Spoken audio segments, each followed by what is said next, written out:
Welcome to Communicator, the LanguageCert International ESOL B2 level spoken qualification, and it naturally focuses on the candidate's spoken skills.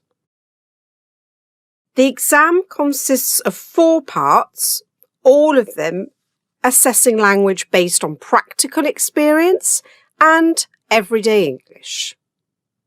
The candidates are initially asked to share personal information, and then during the second part they are asked to participate in a situational role play. During the third part, they participate in an interactive, communicative task along with their interlocutor. Finally, they are expected to produce a long turn after they've been given a topic and some time to prepare their response. Follow-up questions conclude this last part of the exam and the spoken exam itself. The exam setup is friendly, as each candidate is examined individually, not with another candidate. The session is led by an interlocutor who does not assess the candidate and conducts the spoken exam in accordance with all LanguageCert regulations.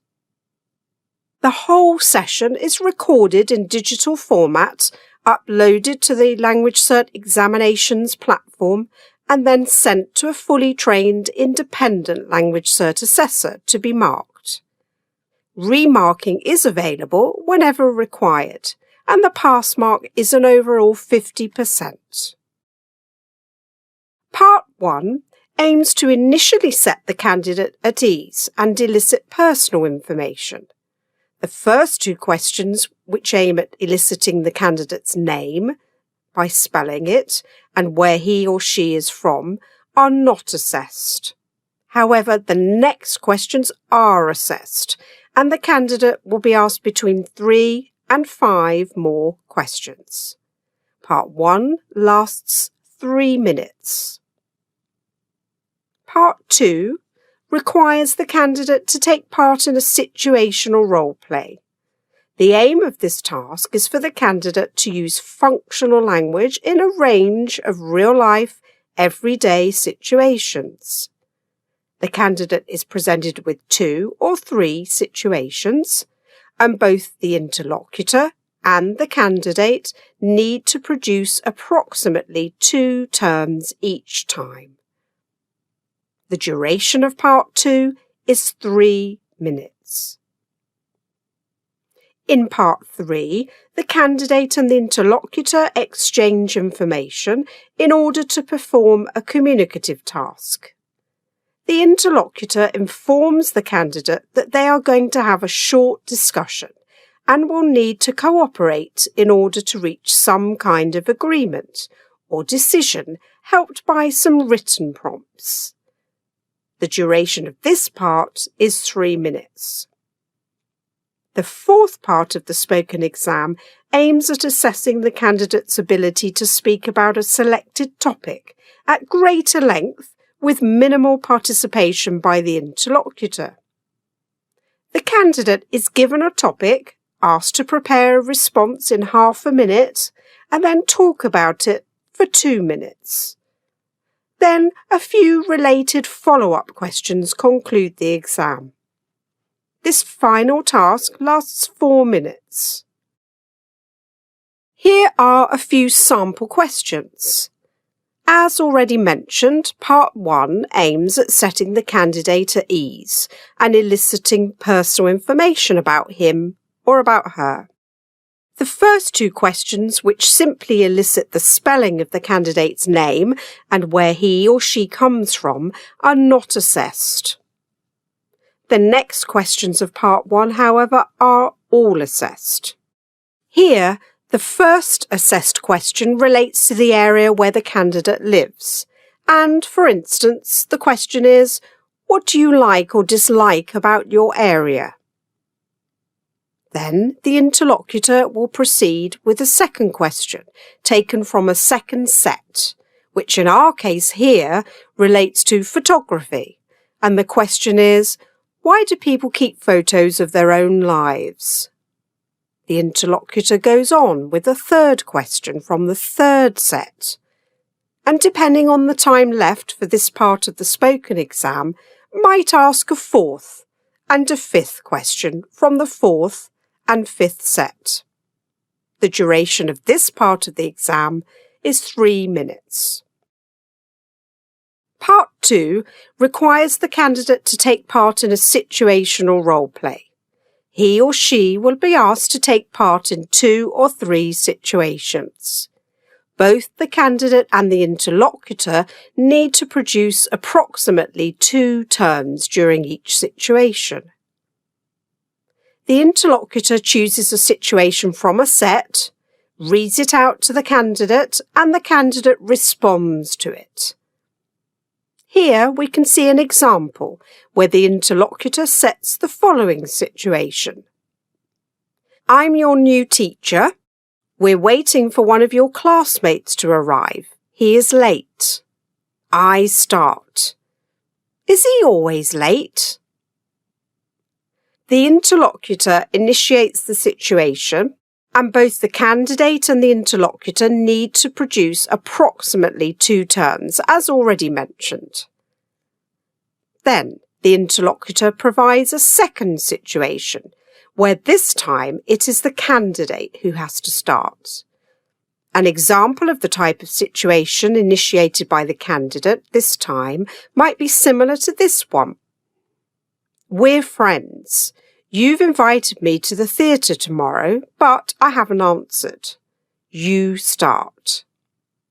Here again, both the candidate and the interlocutor need to produce approximately 2 terms. If there's time left, the interlocutor may present a third situation, which might be taken from the first set or from the second set of situations. The duration of this second part of the spoken exam is 3 minutes.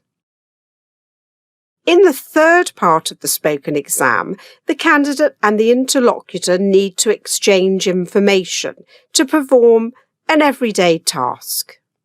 The candidate in particular needs to reflect and suggest some plans and arrangements to reach an agreement with the interlocutor, and also take the initiative to challenge the interlocutor's suggestions. Here, they are asked to talk about the kind of leisure centre they would like to have in their town, and express their views to the local authorities.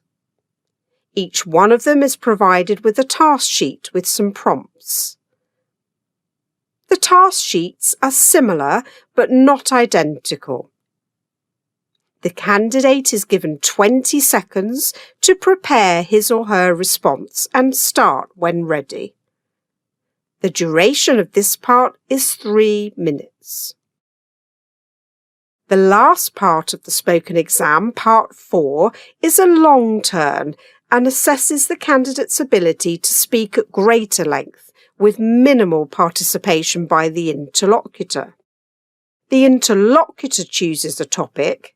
Here, one of the topics asks the candidate to talk about his or her ideal home. The candidate is provided with a piece of paper and a pen or a pencil, and also 30 seconds for preparation. The duration of the long turn needs to be 2 minutes.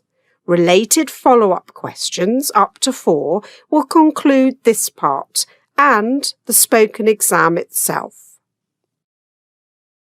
The related follow-up questions could be questions similar to these ones. Which would be the most important factors when choosing your ideal home? Why do you think people didn't care so much about decoration in the past? The overall duration of this fourth part of the spoken exam is 4 minutes. You can find more information about our spoken exam in our qualification handbook on our website. Candidates are assessed in terms of 4 criteria. Task fulfillment and coherence, that is, the candidate's ability to manage the tasks adequately for the level and link the utterances into coherent speech. accuracy and range of grammar. In other words, the candidate's ability to demonstrate a range and control of grammar. Accuracy and range of vocabulary, which relates to his or her ability to demonstrate a range and control of vocabulary. And lastly, pronunciation, intonation and fluency, which measures the candidate's ability to connect utterances, maintain the flow, and engage in effective communicative exchanges. Candidates are awarded up to 3 marks per criterion and collect up to 12 marks. The candidate's raw score out of 12 is translated into a scaled score out of 50, and successful candidates are those who attain at least 50% of the overall scaled score, i.e. at least 25 marks out of 50. If they do exceptionally well and collect more than 34 marks, they will be awarded a high pass. Here are some pages from the Interlocutors questions booklet, the pages on the left, and there's the candidate's task sheet on the right. For more information on this component of the exam and for support materials, simply follow this link.